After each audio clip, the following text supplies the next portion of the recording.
Making the given impact clear.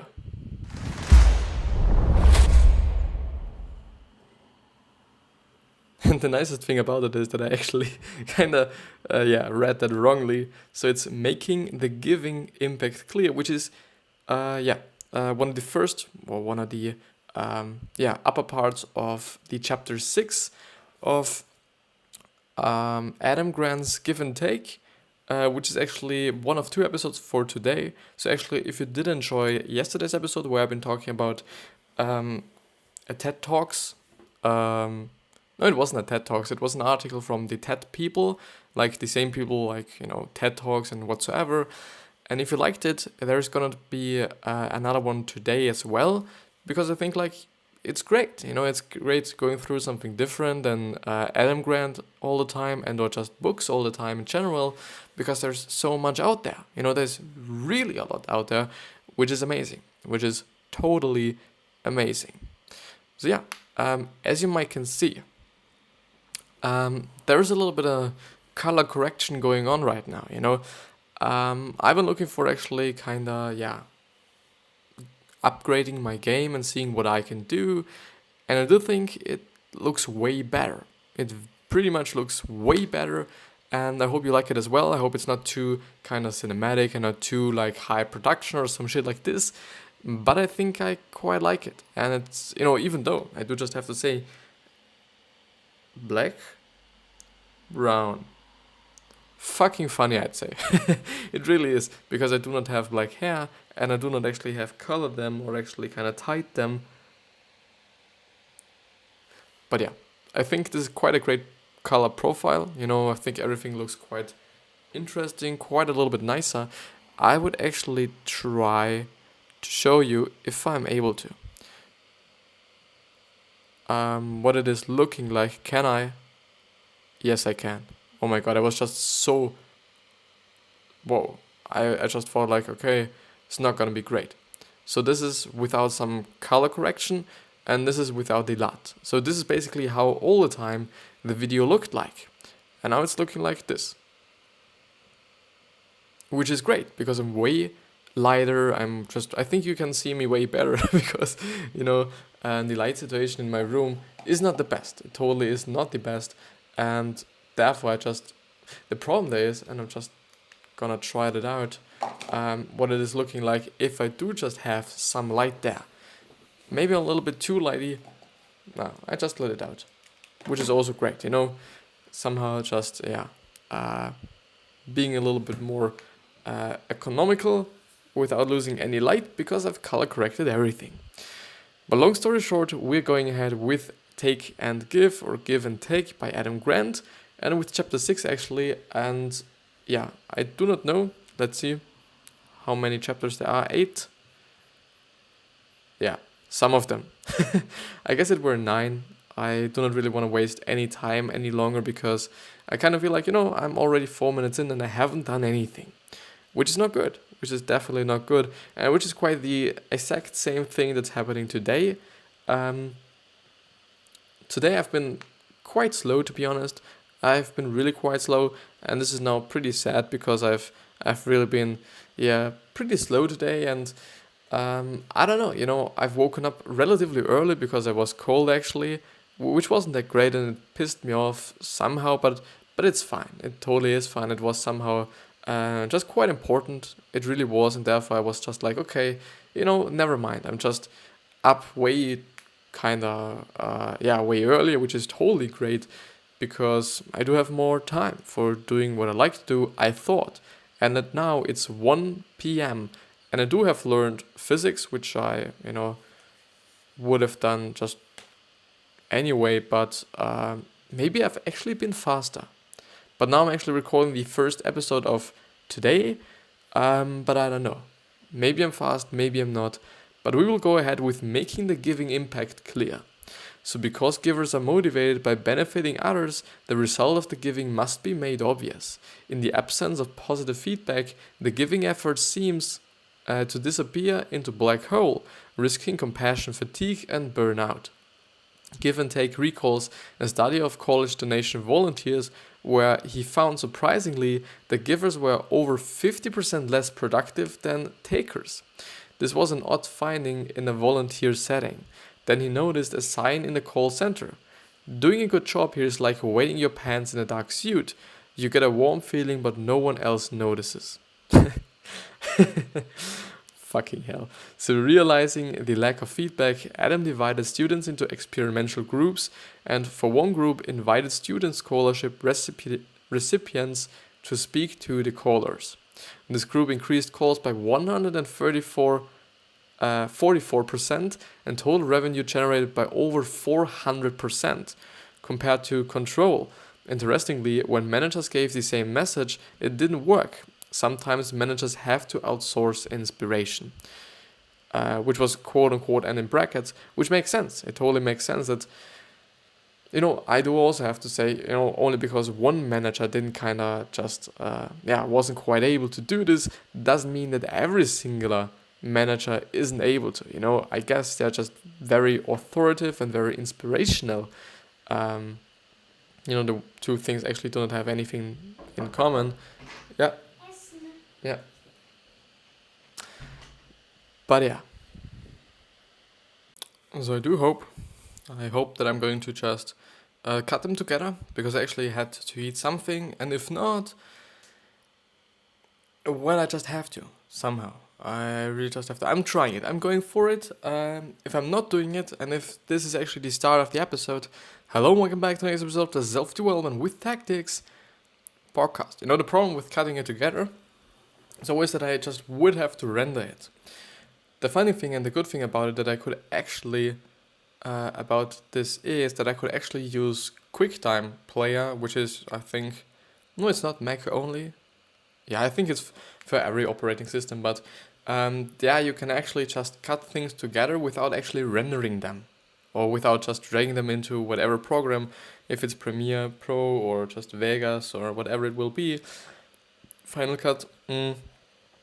You can put them together, and this is the thing that I'm going to try, and I see if it's working. If it is not working, or the file is getting so fucking big that I'm quite unable to just upload it, this is gonna be the beginning. Kind of summarize what I've been going through up to this point.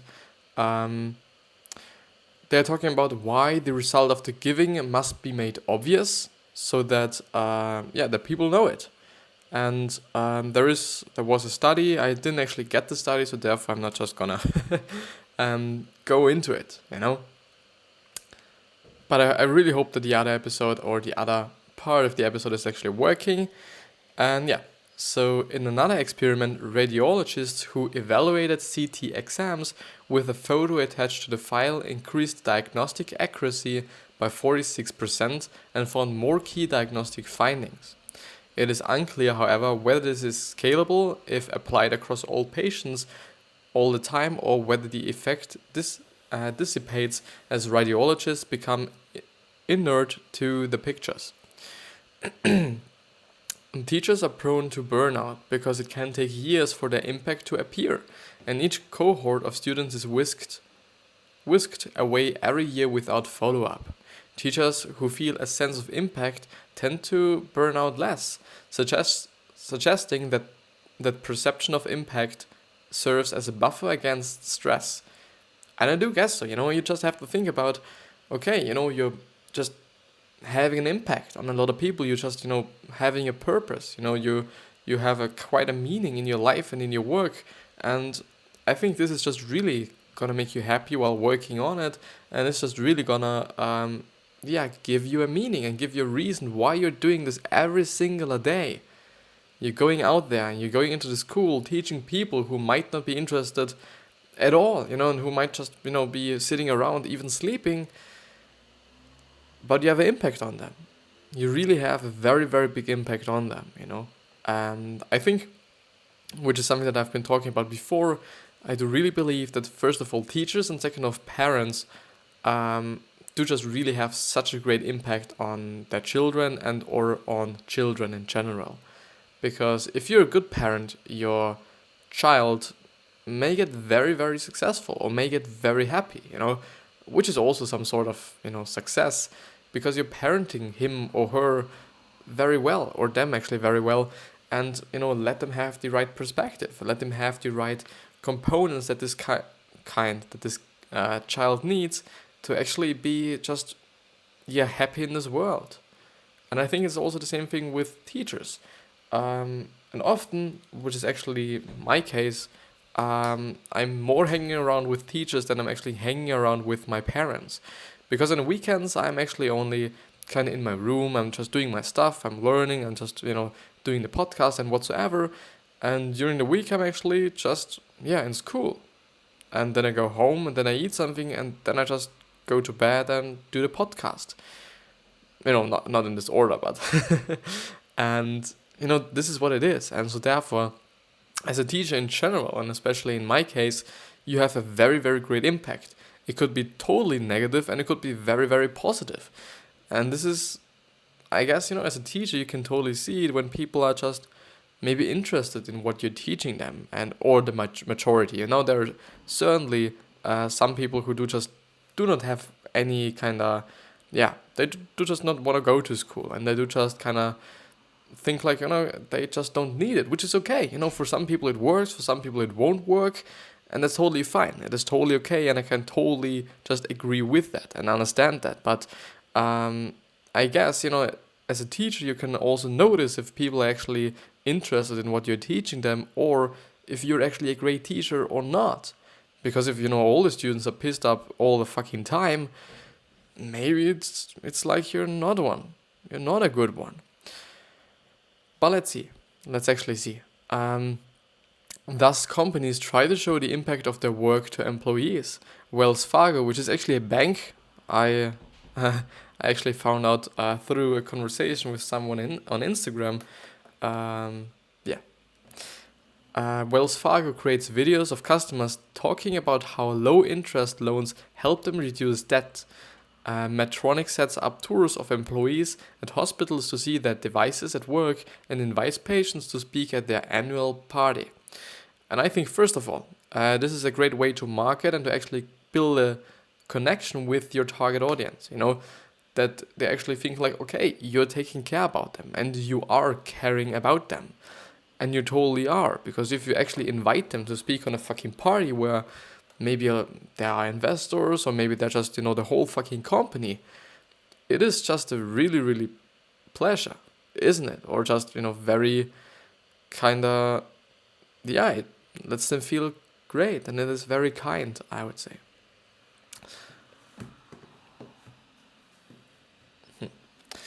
But yeah, so otherish choices, which is actually, I think there were 4 sections. It was a 2x2 table, which with high self-interest and low self-interest, and high interest in other people and low interest in other people. And then through a combination that I actually do not remember, there was the otherish.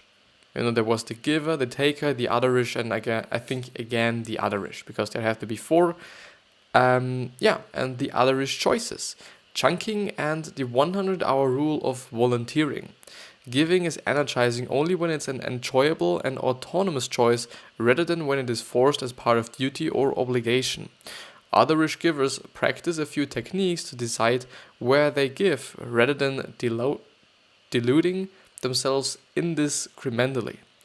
So the otherish, as I remember by now, actually those people who want to give, but they do not want to give to everyone. So they just really like giving, and they like it more than actually taking something. But I won't give, for example, or maybe to someone that has everything, They would just give to very poor people. They would just give to some people who actually need it.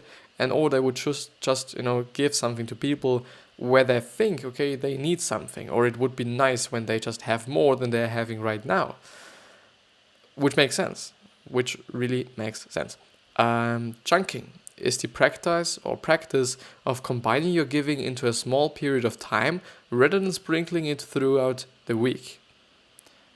Combining your giving into a small period of time, which means, well, I don't know. I really don't know what I should, what I should think about this, It kind of for me seems to be like, okay, rather than just, giving a lot of people. You're just practically concentrating it on a few people, and you're just really giving them something. Or just at least you're just doing it for all the people, but you're doing it in a short amount of time, or in the shortest amount of time as possible somehow. And I wouldn't say so. I do kind of feel like, okay, this is not the best approach you can choose or you can do or whatever, because why would you? Why would you stress yourself out to actually kind of be as fast or as fast as possible? Because, the less time you're having, the more time you have to, or the more efficient you have to be to actually just get done everything you want to do. But I do understand him if he's like, okay, a lot of people just will do some, mediocre shit during the week, but, over the whole week. And then I understand it. Then that he says, okay, you should rather concentrate on a period of time, on a rather small period of time, and then just really give and just, put 100% into giving and not like this mediocre 20% shit or something. I understand this. I totally understand this. Chunking is the practice of combining chunking allows the giver to give when it is more convenient and when her energy levels are appropriate, rather than having distracting interruptions. By compressing the experience, the impact is also made more vivid. I kind of now understand it. I really understand it because it makes sense somehow. If it is really like, okay, people are stressed out quite often, and I think it might be because of our society, it might be because of our work, what we have to do and whatsoever. But in general, I do think that people are not always thinking about giving, especially not over very big periods of time. At least this is, just the thing that I'm just dealing with, I would say. And the thing then is, okay, if you're just choosing a very small or a quite small amount of time, then you will have the energy, and I think there it is really about energy. You really do have the energy to help people, rather than just feeling kind of forced doing it during the week because you think like, okay, I haven't done something nice today, I do just have to do it. If it is in such a way, or if he is meaning it in such a way, I totally understand it, and I hope he's doing because, if I'm not, I would be totally kind of, wrong. But yeah. So studies show that chunking increase. Actually, this would be nice. Huh? Yeah, this is totally nice. Okay.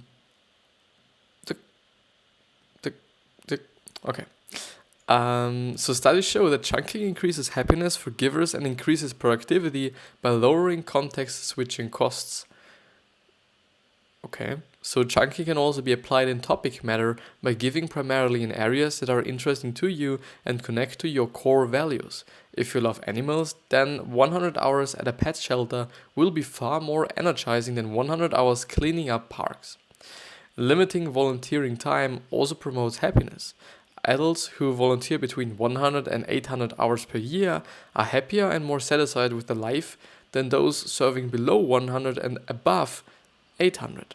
Furthermore, adults who volunteer 100 hours reduce mortality risk. Volunteering above 100 hours shows no additional benefits because giving has diminishing marginal returns. Capping your time helps preserve personal time for self-interest.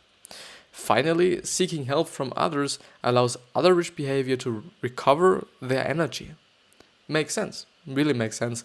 Even though a lot of people do just have kind of problems with actually, I guess, asking other people, which is, actually my case, I do not really like to ask anyone. It totally depends on whom I'm asking or whom I'm just willing to ask or whom I would then just at the end ask and who not, or whom not actually. It is just a very big difference. It's from person to person quite differently or different. But yeah.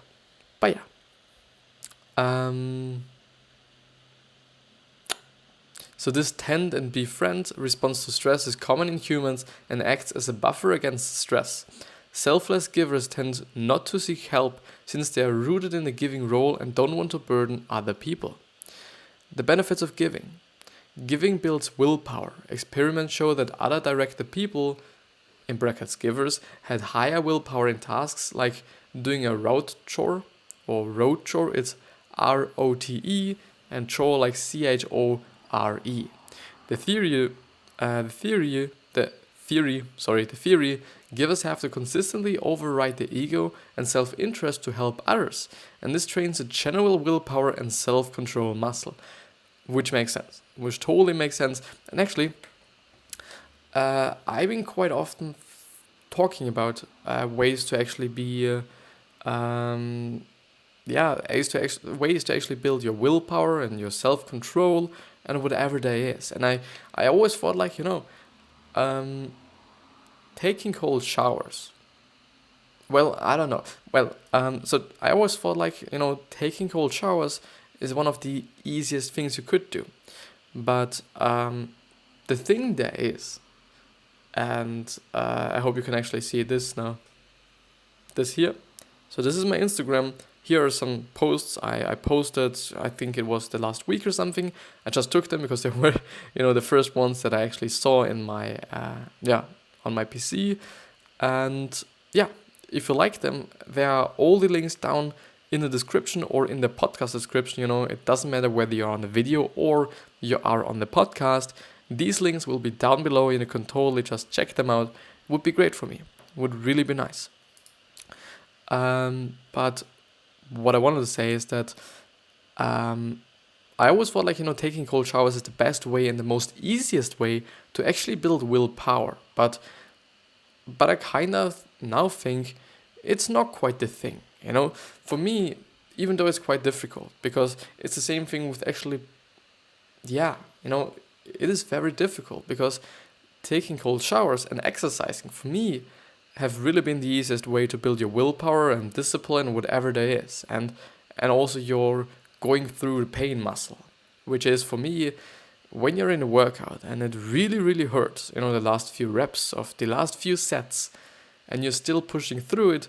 This builds something in you. This really builds something.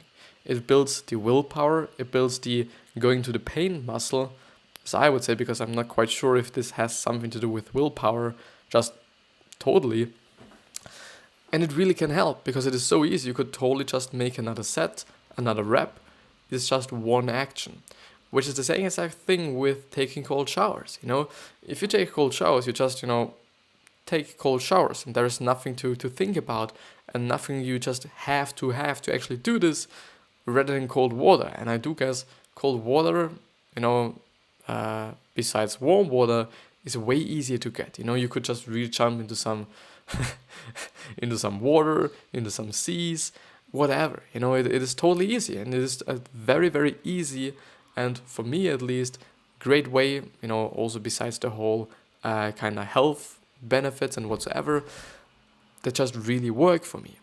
But actually, as I'm reading this, and they say, okay, if you're volunteering and if you're just being a nice person, if you're just, doing this, it is also a great way to build your willpower, because you do just have to override your ego and self-interest to help others.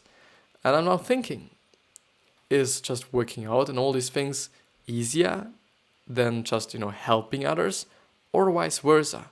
What do you think? Let's go this way.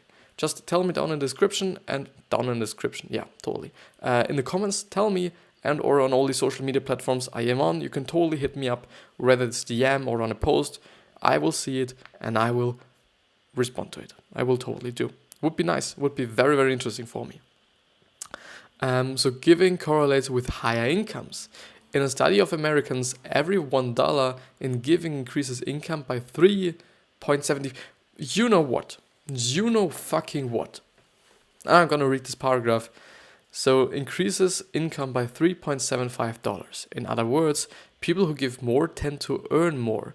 This is distinct from the converse, where people who earn more tend to give more, which is also true. For every $1 in extra income, giving went up to 0.14 cents.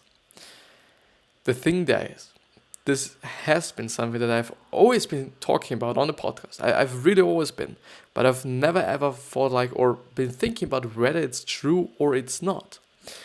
And it is about giving, actually, because I have been speaking about giving actually for a pretty long time. And I didn't realize it and I didn't think about it.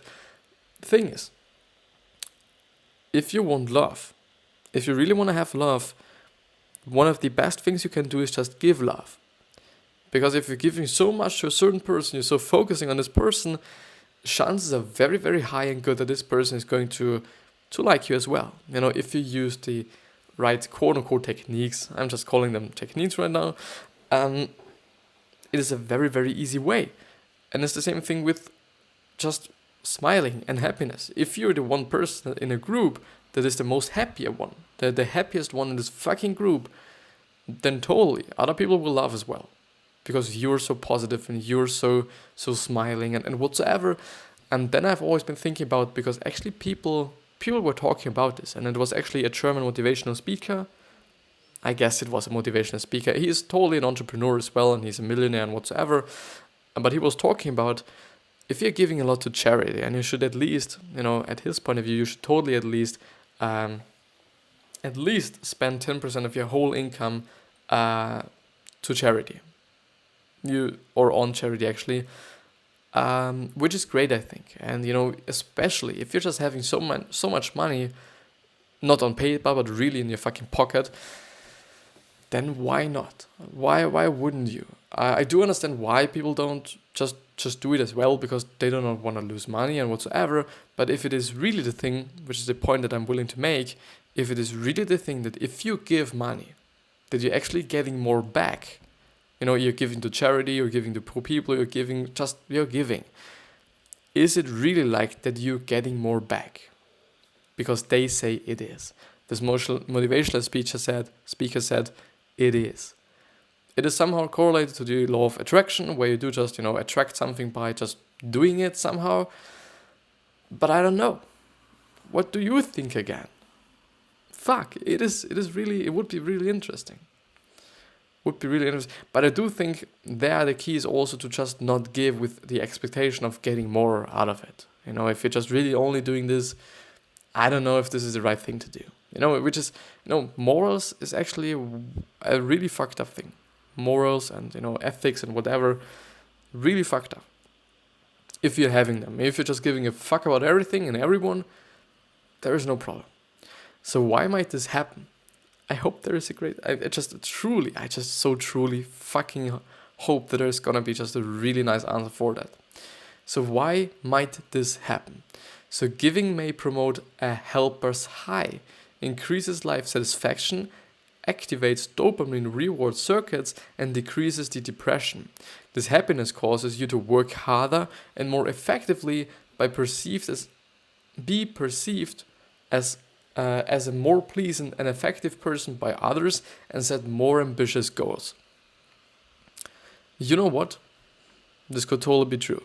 This could really totally be true, because our mind and our body are so deeply correlated, and it could so easily be the thing that if you're just giving away money and this is just making you feel good because you seem to be a pretty nice person because of that, that you're also working way harder, and that you're also more happier with your life and with yourself and with the world around you. Could totally be the thing. It really could. I've once donated, I think it was last year, 2018, somewhere in November, I guess it was. I donated to some charity as well, but I do just have to say, if you're donating to charity, you totally have to just look at, where it is gonna be spent, Maybe I'm just a little bit skeptical, or way too skeptical for the whole shit, but I think it is dangerous giving away money to some organizations. They could basically do everything with the money they want. I don't know if you just kind of sign a contract, if you're just, giving them or donating them your money. So, which basically just restricts them from actually doing everything they want.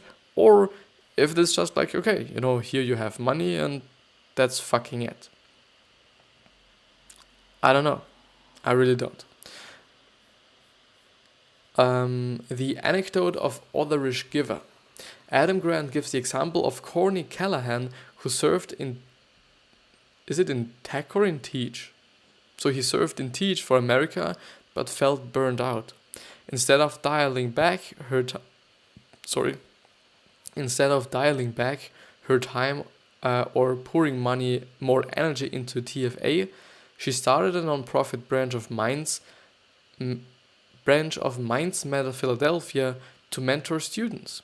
Even though she was working more than before, she was re-energized for reasons given in this chapter, which are she could see the impact of her work more clearly, context changing renewed her energy, she made a conscious choice to start her non-profit rather than serving TFA out of obligation, and she chunked her giving time.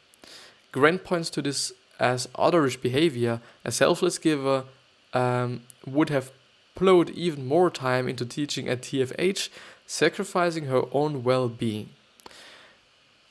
Yeah, and this was basically it with chapter 6.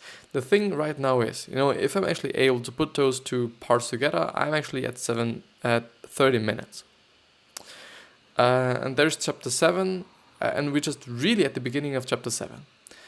And the problem there is, if I'm just having those two things in separate episodes, like, the beginning of chapter 7 and then the next thing, you would have to actually watch the other thing as well to actually get everything out of this chapter, which is fucked up and which would be fucked up for me because only I think like I want to have my fucking 30 minutes done.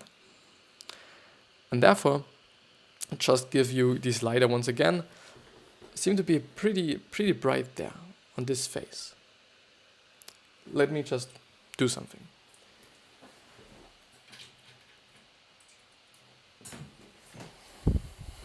Is this better right now? Everything is way more darker, but no, it isn't. This would be great. Would it? Nah. Okay, never mind. So yeah, still. This was basically it with the episode, and we now just gonna go into the outro section. But yeah, I hope you enjoyed these episodes, and I really hope that you also enjoyed the book. I'm really pumped to actually see the first few people actually coming to the podcast and coming to the videos and actually enjoying them. I do understand why people sometimes do not enjoy them, because, if you're just pulling through the video and if you're just, clicking through the video, basically, you can just see, okay, there are certain parts where I'm just reading and whatsoever, so it's not that interesting sometimes. But most of the time, I do really feel like it is interesting and it gives value to a lot of people, but nobody's watching it yet. I'm six months in, actually, I guess, which is something, it's half a year, but it's quite nothing. Some people do certain things for decades, for tens of years, and they just still, they're doing great, most of the time. Sometimes even not, could also be the case. But yeah, I'm just actually wondering if this thing is actually a little bit too fast. But I don't know. I really don't know. But yeah, I think we go to the outro section. Actually, let's do it like this. No? Let's let it be there, chapter 7. Let's do this in the middle, because the problem is... No, let's do this away. The problem often is... Oops. Didn't want to do that. The problem often is with the end screen, because now I have actually end cards, which is actually, okay, you can subscribe there, and you can click on the video there, and there's also something and whatsoever, which is great, which is totally great. And it seems to be like that YouTube seems to actually favor those videos who actually have end cards in them. And also some cards up there, or end screens actually. Cards are the things that pop up, above there, anywhere, somehow. So here, actually most of the time it's actually here, those small cards when it's saying like, okay, yeah, if you enjoyed this video or another video suggestion or whatever, you could totally also use them just in a way better way than I'm using them at the moment. You could really do this. Actually, by the way, I see. Now, you can see, I think you have seen that. The problem there now is that I do just have to turn out this. Yeah. Still, I really hope that you're liking the color correction, by the way. But yeah, I wish you the best health, wealth, happiness, and success. But still remember how you're gonna be remembered, which means that you should be nice to the people and just, watch your legacy. With that being said, I wish you the best, and I'll see you.